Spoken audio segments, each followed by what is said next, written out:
While it's always ideal to have a great game to work with, the quality of the experience doesn't matter one bit if you can't sell it to people. If marketed poorly, a great game can perform below expectations, and the opposite is also true. A bad game can sell like gangbusters when paired with a clever and unique marketing campaign.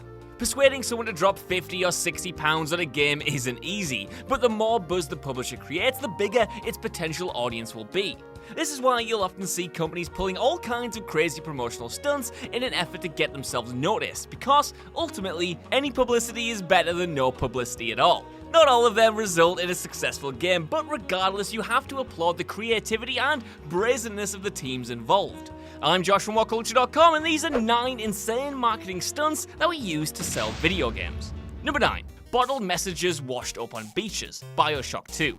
BioShock 2 had an enormous amount of pressure on its shoulders, and people were hungry to know any new information they could get their hands on. Knowing this, the marketing team decided they would wash several glass bottles up on beaches around the world, each containing a mysterious poster that teased the game. Look, this was way back when Instant Messenger was in its infancy, alright. You had to make do with what you were given. In this case, it was messages in a bottle. To drum up even more mystery, the week before this happened, media outlets received a message telling them to head to certain beach spots on the 8th of August 2009. The message listed 9 beaches around the world, with longitude and latitude coordinates and exact times attached to each. On the day itself, the bottles washed up and social media posts began to pour in. Dozens of strangers congregated on specific beaches around the world, hoping to find something cool. In Brighton, roughly 40 bottles landed on the beach with cryptic posters contained within, which didn't reveal anything about the plot of the game, by the way, but it was still kinda cool, I guess. Number 8. Shops were given Mario makeovers. Mario Kart 8 Deluxe. A franchise as famous as Mario Kart hardly needs help selling millions of copies, but with Mario Kart 8 Deluxe, Nintendo went the extra mile to ensure that their game reached the widest possible audience. At the time, the Switch was in its infancy and was a console which simply had to succeed in order to avoid another Wii U-style embarrassment, and as such, Mario Kart 8 Deluxe, a game with the power to shift consoles, had to perform well commercially. Included in the mad marketing push to sell the game was the decision to physically alter the very stores that would be selling copies of it. In the weeks leading up to the title's launch, Target stores across the US were decked out to fit into the Mario Kart world. Trolleys were decorated like carts, stickers were plastered on windows, and giant Mario and Luigi spheres were placed outside entrances. But best of all were the automatic entrance doors, which played the 3, 2, 1 go race countdown noise whenever a customer walked through them.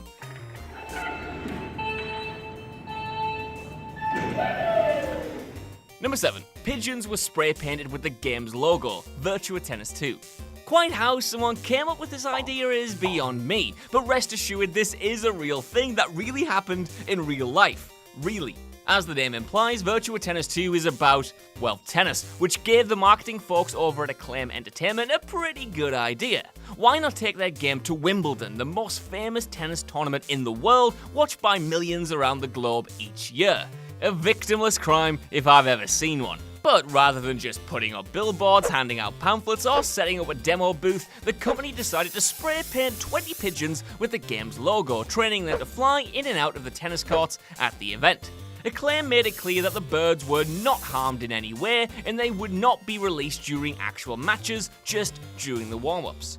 What's more, the pigeons were reportedly trained to fly up to people in the crowd and flap the game's logo right in front of them. Because of this, they were dubbed flying billboards by the press, which seems like a missed opportunity to me. Why not flying billbirds? Billbirds! Come on, guys. Come on, I'm here all week. Number 6. Your mom hates Dead Space 2. Dead Space 2.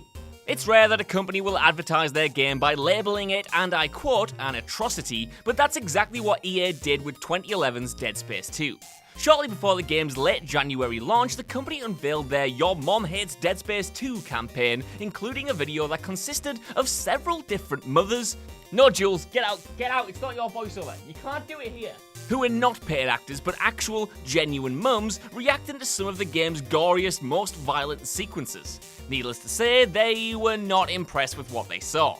A brilliant play by EA, the stunt leveraged the game's disgust factor and gave it a positive spin. This game is so gross, so horrific, and so bloody that you have to experience it for yourself. They did cheat a little bit by only having middle-aged women participate in the reaction, but this was still a funny, novel way to market a video game. And a damn sight better than that sin-to-win crap that they came up with for Dante's Inferno, let me tell you that. Number 5. Fake body parts were hidden across London. Resident Evil 5. Resident Evil is famous for its gory horror, and Capcom chose to lean into that when promoting Resident Evil 5. In March 2009, the company announced a contest that would allow one lucky fan to win a trip to Africa, the game's main setting. But rather than pulling the names out of a hat or something, the winner was required to find several fake body parts hidden throughout London, bring them to Westminster Bridge, hold them up above their head, and yell "Kijuju" as loudly as possible. Seriously. Even better, each body part came with a specific point value. 2 points for arms, 2 points for legs, 3 points for torsos, and 5 points for the head. Like a goddamn episode of Sherlock or something, people were all over London trying to find these things. On the downside though, a couple of body parts mysteriously vanished from their original locations and were not accounted for. This forced Capcom to issue a statement telling people not to be alarmed if they stumbled upon a fake, mutilated corpse, and that one of the ingredients used to make the bodies, chicken liver, was uncooked. Tasty, I'm sure. Number 4. Parents were offered money to call their kids Two-Rock Evolution. Another Acclaim Entertainment entry, the company often tested how far they could push the ludicrousness of their marketing tactics, and the way they promoted Two-Rock Evolution might be their wackiest stunt of the lot. Choosing a baby name can prove difficult for many parents to be, so Acclaim, the nice guys that they are, decided they would try to help out, attempting to get people to call their newborns Two-Rock and using a $10,000 savings bond as an incentive to do so. In order to win that money, parents who were expecting a child on or around the 1st of September 2002, the game's launch window, had to be willing to legally change their kid's name to Two-Rock for 1 full year. Whichever child was born the earliest on the 1st of September would win. It sounds simple, like there were no catches, no tricks, and no ploys. Just call your baby Two-Rock for a year and win 10 grand. Not too shabby. This is one of my favourite ones in this list, because listen, I would have and have done deeds a lot worse than this for 10 grand, so fair play to whoever won. Number 3. Free petrol for everyone. Mercenaries 2. Imagine the chaos that would ensue if petrol was made free for a limited time. Well, imagine no more, because that was the exact stunt EA pulled to promote open world action in Mercenaries 2 World in Flames. The plot of the game finds players trying to murder the president of Venezuela, who has seized control of the nation's oil supply. To tie in with that story, EA concocted this oil-based marketing stunt, taking over a petrol station in North London and advertising a first-come, first-served giveaway amounting to around £20,000 worth of fuel. The giveaway started at 6:30 AM, but was shut down 5 hours later, with the free fuel causing dozens and dozens of cars to get caught in traffic jams in local streets. It was a great sell on paper, but for poor Danny, who worked down the petrol station selling petrol, it would have been pure hell.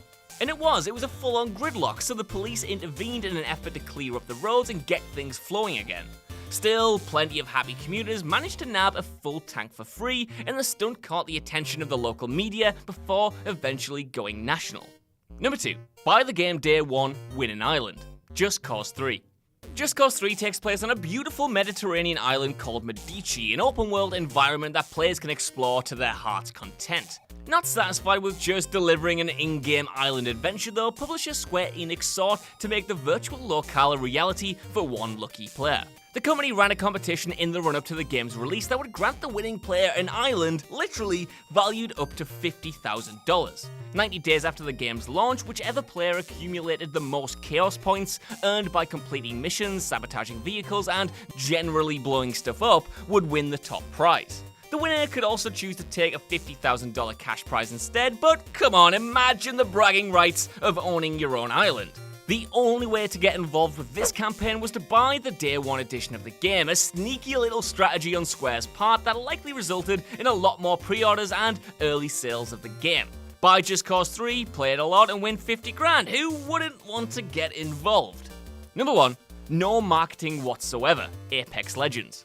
Apex Legends' marketing stunt isn't insane in a let's spray paint some pigeons or let's launch some space balloons kind of way, but from a financial perspective, this might be the single riskiest marketing strategy in gaming history. Most AAA games are usually announced anywhere from 6 months to 5 years before they release. We'll see gameplay demos, trailers, images, developer interviews, betas, and general info dumps, all of which raise awareness about the game, tell people what it's about, and persuade them to buy it on launch.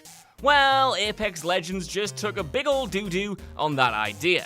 Respawn's free-to-play Battle Royale released on all 3 major platforms on the 4th of February 2019 with no build-up and no pre-release coverage. This move could have backfired spectacularly, but instead the game racked up 25 million players in just 1 week. For comparison, it took Fortnite 6 weeks to hit 20 million.